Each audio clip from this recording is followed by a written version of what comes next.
This year's legislative session will resume in January, but work is still being done, including on Georgia's so-called Don't Say Gay bill. It's back in the spotlight today. Our Brianna Cook is live at the Capitol right now following testimony from those for and against the bill. Brianna? Greg and Amanda, this is a bill that we've been following since the beginning, and it has since been rewritten and has been tabled, but today it was back up for discussion. It is not a Don't Say Gay bill.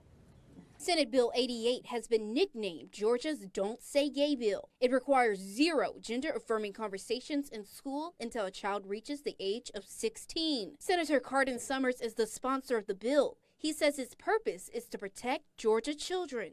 I don't care if it's their children, your children, or my children. It's not the responsibility of the person in charge to teach these kids what they feel is right when it comes to gender.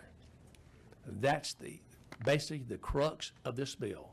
And if they have a problem with that, if people have a problem with that, then they truly have issues.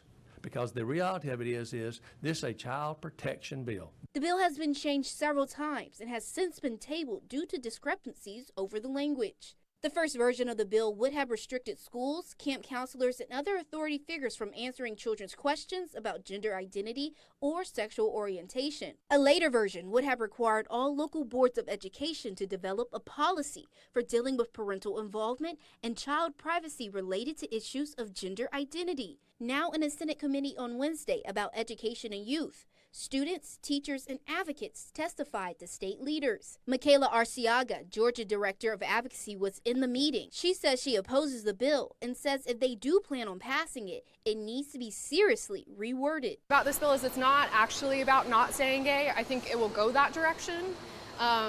This bill doesn't differentiate between sexual orientation and gender identity, and so there is some concern that it's going to act as a catch-all. But if we are going to supersede local control by telling them they have to create a policy like this, then we need to also make sure that we are protecting our vulnerable kids and putting language in that is evidence-based and creates safer environments for every child. Francesca Rue is a student advocate. She says the bill will do more harm than good for children.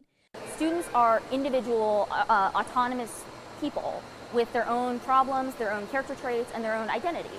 And so when you make it prohibitive, when a sponsor of a bill like this tries to make it prohibitive to talk about a fundamental nature of who someone is, all it does is really put a target on the back of that demographic. Cardin says the bill is to involve parents, and he is open to editing the bill. And if the parents are okay with it, do what you got to do. Do what you want to do. If the parents say they want to opt out, and understand this is before the age of 16. This is not anything after that, age of consent in Georgia. That's what I tried to portray as the intent of the bill. If that's not what came across, then I sincerely think then we need to have a little more talk, a little more work on it, and obviously, we can narrow it on down. The bill is still tabled as of right now since we are no longer in a legislative session, but we are expecting to hear more about this bill next legislative session, and we will keep you updated. Reporting live in Atlanta, Brianna Cook, WGXA News.